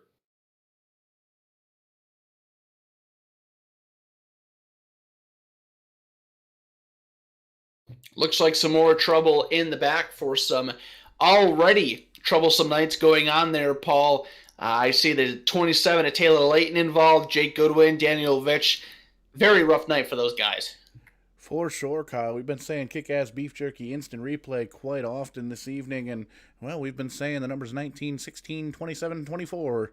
Might want to play those numbers in the lotto tomorrow night, but you can see the 19 was out of shape for one reason or another. The 97 just tries to dip his nose in where it doesn't belong, and collects the 29. The 19 gets a piece of it. The 24 slams right into the back of the 27 car with the top of the track wide open there, and you can see the 11 blowing on through there. So tough break for those guys. I mean, there's it's unfortunate. 27 slow in front of the leaders there. Really got to be careful with that stuff, especially when you're blocking the racing groove like that with a broken race car. But you can see dips on down to pit road. Looks like Taylor Layton's going to be done for the evening. He's currently scored 7 laps down. So tough break for him. Going to be a long night getting that truck repaired, or that car repaired rather. But we've still got Brett Suggs able to hold on for that caution to get the lead. It looked like they were playing a little pinball back there, but now we have a new setup. Suggs is out front, and the leader on all of the restarts has been Barkhouse. He's going to be to the outside on the restart, and the question is, does he have enough to get around Suggs? Or, Suggs being determined as he is he going to charge down into turn number 1 and try and drive away and steal this one? I think it's very clear that at this point that damage being a very, very difficult thing for Matthew Barkhouse to deal with. Now, what has Brett Suggs been able to learn throughout this race? He's been on the outside line the majority of these restarts. Now he's the control car, Kevin. He gets to start this race. How quickly do you think he goes here to try to solidify himself the winner of this Xander Sign Group 100? It sure seems like the inside lane is the place to be. So if he can get down to turn number 1, have a clean run through the inside and drive off, I think he's going to have him covered. But we're just going to look and see if the magic of the 15's restart can make this a side-by-side battle. And who knows, these guys could get locked together, and any one of those drivers right behind them may be able to seize an opportunity. So this isn't over by any stretch of the imagination. Suggs, he wants to get the win. Barkhouse, he's just looking to see if he can get back out front. He has done an incredible job all night long. He just wants to win, period. Isn't going to take no for an answer. So here we go, boys. Green-white checker to finish it. 2 laps. Brett Suggs Matthew Barkhouse. They've been on the front row the entirety of this race. Now they've flipped positions. Brett Suggs is on the bottom. The control car, they're already getting into each other. We haven't even gone green yet. We're not even in the restart box. Barkhouse is nearly spinning himself off of Brett Suggs. Restart, we're back to green flag. Spinning it back, Riley Duncan. That will bring out the caution. That should end the race. Brett Suggs is going to be the winner of the RBR Maritime iRacing Xander Sign Group 100. Yeah, we're looking to see whether the officials are going to give us another restart or not, or whether that's it. But man, beating, banging, coming to the green, beating, banging down the front straightaway, and it's just pure determination for Suggs to be able to drive away off that low line out of turn number 1 and 2 and see if he can get himself the victory. Is the pace car is back out, and we might end up having, well, it looks like we are going to have a green-white checker. Pretty intense restart. We've seen some great restarts all night long. That one definitely had you on the edge of your seat. We're going to take a look. We're going to see if we can watch. We're going to take a look at the restart from the front of the pack, and then we're going to take a look at the restart from the back where it seems to have brought out that most recent cautions. We'll take a look once again here at the Kick-Ass Beef Jerky instant replay, and you can see Kyle alluded to it, the 33 and the 15 rubbing on each other. The 15 almost spins himself out in the front corner, and then the 33 hammer on down.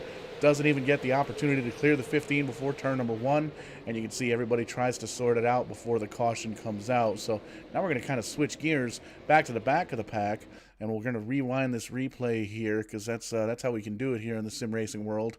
And you'll take a look. We'll see if we can pick out who did what first.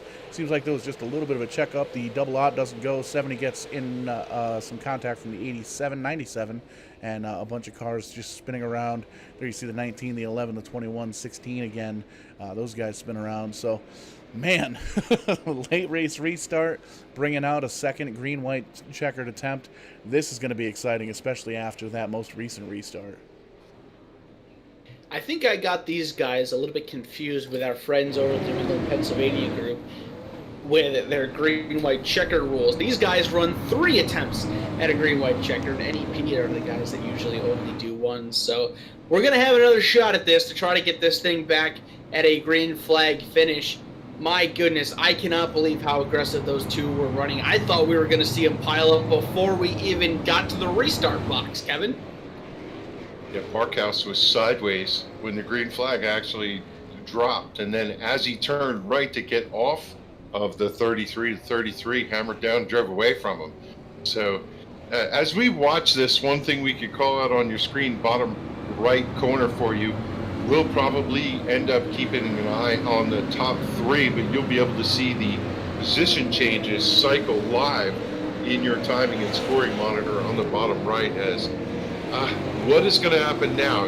If Suggs had his restart strategy for the last one, what's going to happen in this time? You see a little extracurricular activity going on back there. Yeah, I don't know what's going on here, guys. The 89 Conrad Murphy was very much off the pace that I thought. Maybe he got a penalty, maybe he ran out of gas or something, but now he's back up to full song, getting himself back into position. He's going to try to get back up to position, but I think we're about to go green. He's doing his best to get up in there. Maybe he had a wheel problem or something, but he was able to get in. And as they kick it off, a better restart is a 15 out against the outside wall. It's going to give Suggs a little bit of a breather room. This yellow is out one more time as they come out of turn number 2. Rough go of it. Oh, and there's a secondary incident there I just saw in the background. Mark Williams and another car absolutely pounded the outside wall in turn number 2. Again, that happened after the caution flag came out. Do not know what the initial caution was for. Looks like the 38 machine of Travis Roma found some trouble going into turn 1, Paul. Yeah, they say cautions breed cautions, breed cautions, breed cautions, and man, oh man, they do not disappoint with that. We're going to take a look. We're going to focus on the gold and black car here, the number 38 of Travis Roma. You can see he's down low, and he's in the middle of 3 wide. Looks like he may have tried to come down, and the 2 car was already there. 2 car had that spot and just kind of spun him on around, and little bit of bumper tag there. You see the 24 goes around high, 29 comes down low, and looks like his car's having a little bit of problem with the steering there too. But 38 still going to be scoring in the top 10. He's going to be 10th right now, and you can see big time damage in the front of that race car. So hopefully we can get these guys lined up, get one more restart, and see if we can't bring these guys to the checkered. Yeah, Kyle, it looks like he was just trying to drive down into the corner, not clear that the 2 was underneath of him. Both fighting for the same real estate on that restart. Out front, Suggs is still your leader. Barkhouse up against the outside wall. He wanted that restart back. He's going to get another shot at the 33. Well, I think another car that wanted that restart back and is going to get it is the 89 of Conrad Murphy. No idea what exactly was going on there, but he did put himself back in the position he needed to be by the time the green flag flew, but he definitely was not ready as Keith McClellan drove around him, and now McClellan's going to line up in position number 3. So Murphy will have an opportunity to get that spot back, of course, being on the outside. But I don't think that really affects him too much. He's been pretty good on that middle to higher groove tonight.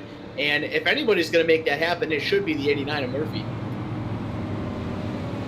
67, as the lucky dog drives around, the pace car is going to go catch the back of the field. You know, when you see the 89 have his troubles and come up, everybody in the field is aware of that. They're waiting for him to come up, and the opportune time is not while you're coming out of 4 for the restart. So you have to think that the 3rd, 4th, 5th, 6th place cars, they were distracted by that as the leaders drove away. Now they're going to be nose to tail one more time with the 89 tucked in there tight. So it should be a more challenging restart for these guys. The 19 just came out of the pits, is low on the backstretch, trying to see where he's going to slot in there. Assume they're going to put him out the back, but he's tucked in right now underneath Conrad Murphy. And we'll see what the officials are going to tell the 19 from an instruction standpoint. So now I can definitely say with confidence that this will be our final attempt at a green-white checkered finish. And the last opportunity that we will get to see this race end under green flag conditions. For one final time, Kevin, Brett Suggs, and Matthew Barkhouse on row number 1, Keith McClellan, Conrad Murphy, row 2, Mike Alexander and Mike Rhino, row 3, John Fitzpatrick, Chris Roma, Craig Tully, and Ashton Tucker complete your top 10. 2 laps to go. This will be it. Who will win the Xander Sign Group 100? Good jump from Suggs. He was able to pull out as contact in 3rd and 4th. Conrad Murphy's going to get away up front. Right on the back bumper is Barkhouse, but Suggs able to pull away. There's 1 car length lead going into turn number 3. Out of turn number 4, Brett Suggs will see the white flag one more time around the Nashville Fairground Speedway. Wreck in the back, I believe they did not. The field did not take the white flag. You can see the pace car caution flag is out. I messed it up earlier. I don't have to worry about that now. Brett Suggs will be the winner of the Xander Sign Group 100 here at the Nashville Fairgrounds Speedway. Outduels Matthew Barkhouse in the late going, outlasts the cautions, and he takes the checkered flag. He will be the victor at the Nashville Fairgrounds Speedway here tonight. Suggs, Barkhouse, Murphy, Alexander, and Rhino are your top 5. Alexander able to sneak underneath with some contact going on there after that restart to squeak out a 4th place finish. Not able to come up and collect the reward, but a yeoman's effort starting out in the back of the field. It has been a good night for Brett Suggs. He was not to be denied as he's going to burn him down on the front straightaway. The lone American takes it to the Canadian drivers here tonight at the Nashville Fairgrounds Speedway. The Xander Sign Group 100 goes to him. Suggs strong all night long. You have to think, you have to know that incident that Matthew Barkhouse had with the lapped machine of Lewis Mason opened up the window of opportunity for Brett Suggs, and he absolutely dove through it and made the trip to victory lane. You can see the results up on your screen right now. As I said, the lone American, the one American flag up at the top of the board there for the RBR Maritime iRacing League. A great run by Suggs. Another thrilling race, having to use all 3 green-white checkers, and it wasn't enough. The caution coming out, ending the race prematurely, but Brett Suggs, the man that benefits from it and gets the win. Yeah, it reminds me of the days of North American Simulation Series. I started back there in 1998 racing, and we had the mix of American and Canadian drivers, and the American ones always like to rub it in the Canadian drivers when they win. And I guess Suggs is going to have the bragging rights for this week. Indeed, he will. 2 races in, 2 different winners. Last week's winner, Mike Rhino, coming home in position number 5. Didn't really talk too much about him tonight. He was pretty strong inside that top 5, but never had enough to contend for the race win and to go back-to-back. It was all the Brett Suggs and Matthew Barkhouse show tonight, and Brett Suggs getting control and taking the victory in this one.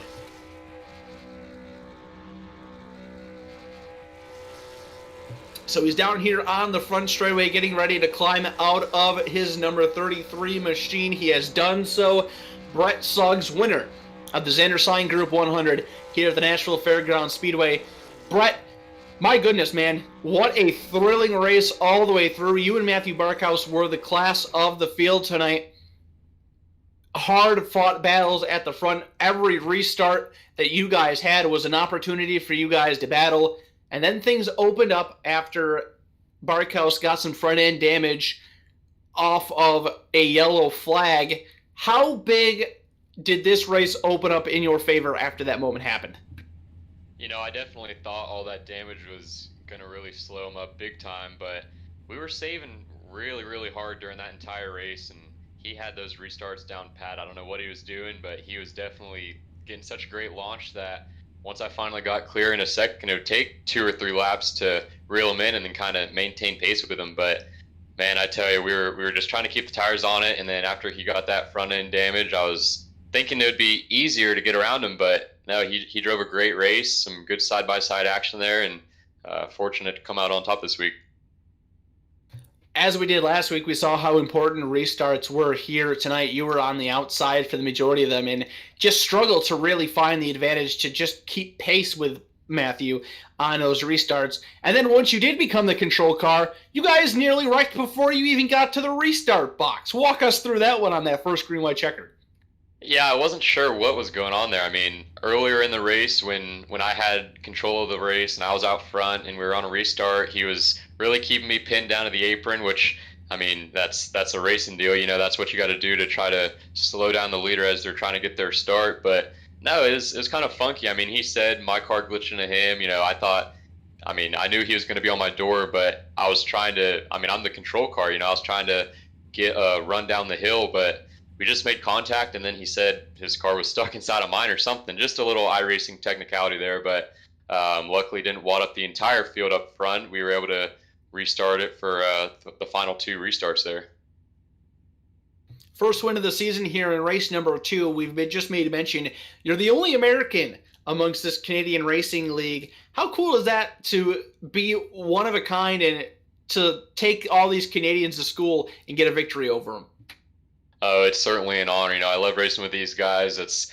I ran all summer with them and really learned how they drive and sometimes who to look out for, but more importantly, who I can trust to race side by side with for laps on in. I mean, all those guys up front, we had a great race and we've raced really well in the past. So to be kind of one of a kind here as the lone American, certainly something special, and take great pride in it when we're racing with these folks.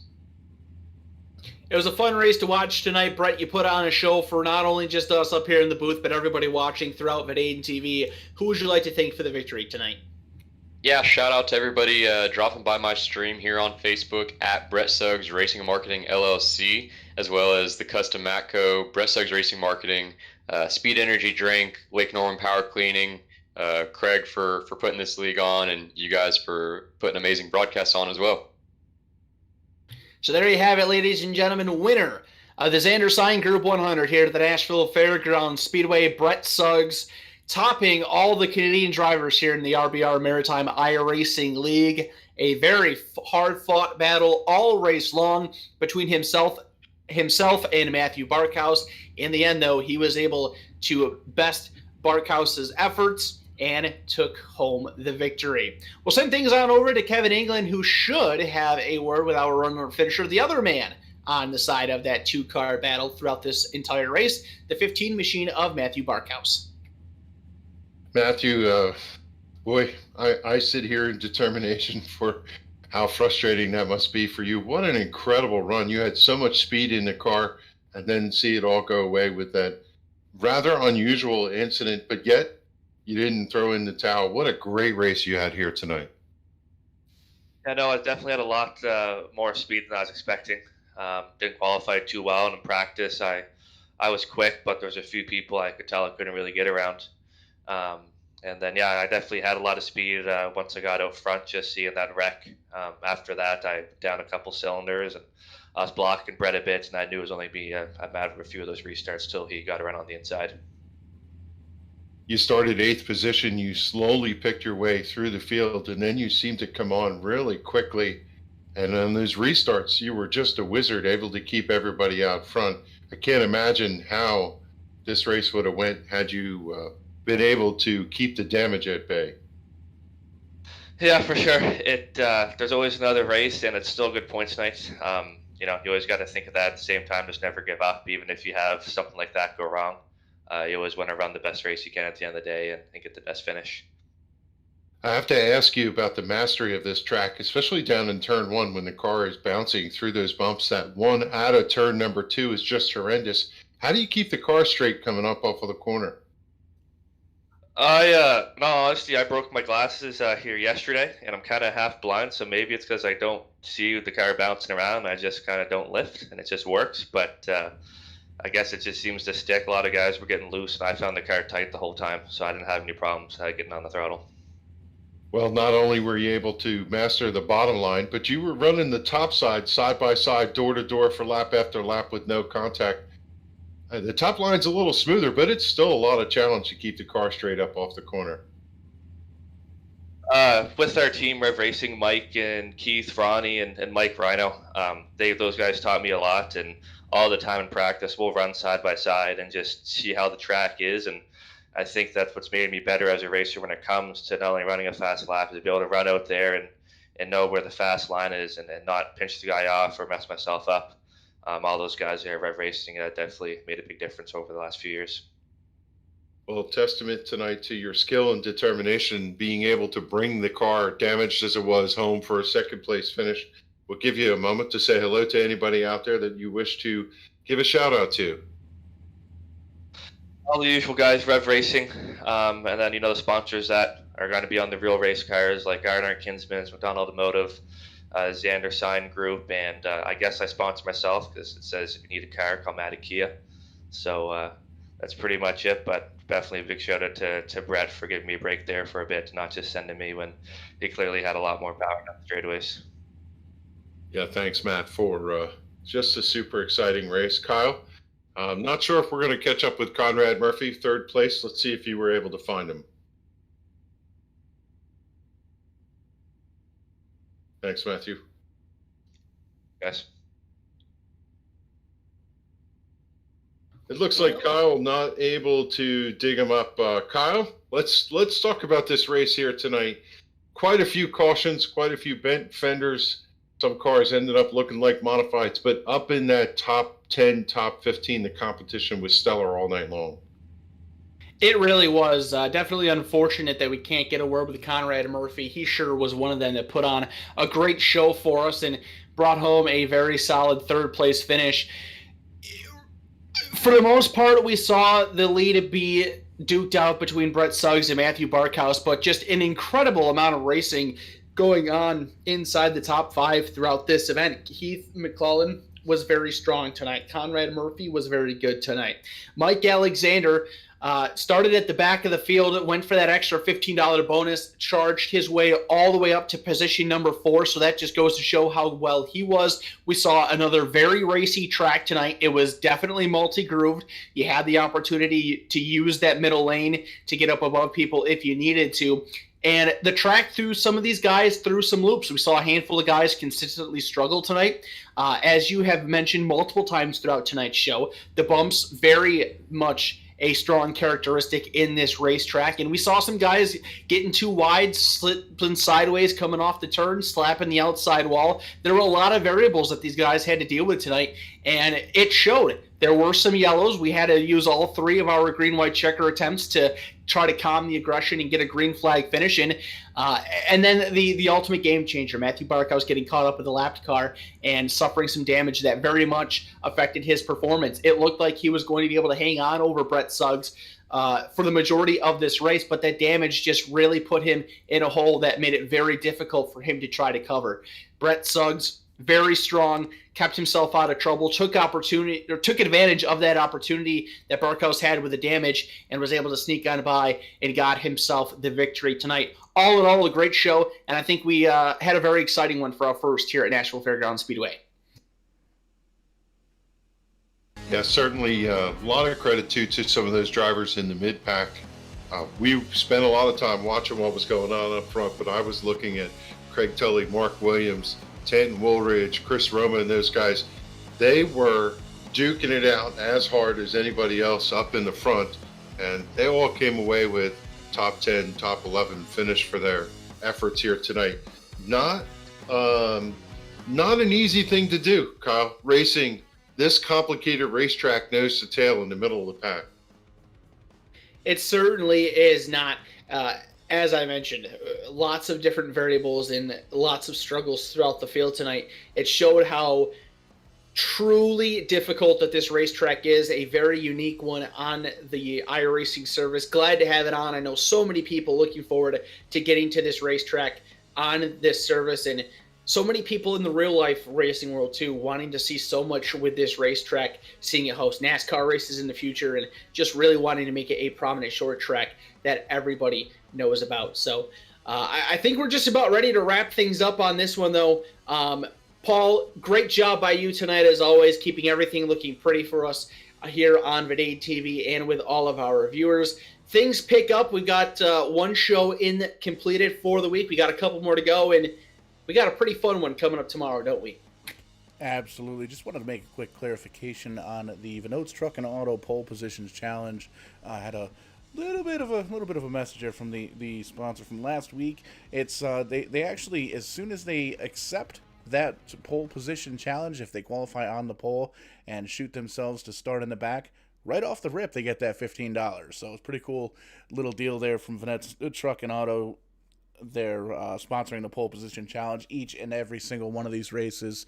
Pretty cool little deal. A lot of I think you're going to see a lot of leagues pick that up here in the early going here of the fall and winter series. But as you made mention, we got some race number 1 here tonight in the books. 2 more to go for this week.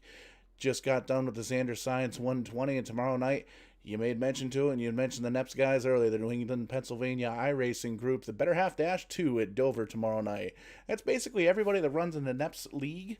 Those guys run every single week, usually Thursdays, some Mondays, couple of various schedules, and a lot of those guys actually race real cars at Stafford Motor Speedway throughout the Northeast, which is pretty cool to see them in the simulation on Vidane TV and then over at the real racetrack. But tomorrow night, the girls are running. All the girlfriends and the wives of the drivers that usually run that series are going to be in the seats, the hot seats, if you will. So you're going to have a couple of the regular drivers up here in the commentary booth, having a couple of wobbly pops, as they call them, up north of the wall there in Canada. It's adult beverages for those of us down here on the south side. But going to be a really good race tomorrow night. Well, it's going to be an entertaining race tomorrow night, so be sure to tune in and check that out tomorrow night, 8 o'clock. 8:15 Eastern. But then Thursday night, Talladega 175 for the Sim 500 group. Slipping right on into next week's racing. RBR Maritime is going to be back here Tuesday night, 8 o'clock p.m. Eastern. And then we're going to dip into Thursday night, back with the NEPS guys at Lime Rock Park. Going to be the first road race we've done in a long time for the Angry Tree Guy 20. So really looking forward to that. And a lot of these guys in the RBR Maritime League have runs with Tim Corner Motorsports, and they've run. They ran all winter long, all springtime long, and they're going to be running come November, mid-November. We actually talked to Dylan Langile earlier tonight, and he is excited. He is pumped up for that week. He'll be putting the radio headset down and picking up the iRacing headset to jump in here to do some commentary with us. But the Super Late Model 300 is going to be November 20th, 8:30 p.m. Eastern Time, and qualifying events all week long, and be sure to check out timscorner.ca for all the details there. But man, oh man, that's going to wrap it up here. A little bit of a caution-filled race here towards the end. Cautions breed cautions, but man, those restarts were pretty damn phenomenal. Excuse me, towards the end. So great racing here tonight for the Xander Signs Group 100 at the Nashville Fairgrounds Speedway. So that's going to wrap it up here for us. We're going to get ready to head to Dover tomorrow night for the Better Half Dash 2. Definitely be sure to tune in for that. But for tonight, we're going to wrap it up and throw it all in the production truck, lock it up, have a couple of cold beers. Well-deserved tonight. Long night here tonight on Vidane TV. We'll catch you guys on the flip side. We're going to close out, and we also want to get a quick shout-out again to the Royal Volts for providing tonight's theme song, King of the Road. And tonight we find out that Brett Suggs is the King of the Road. Have a great night. We'll see you guys tomorrow night.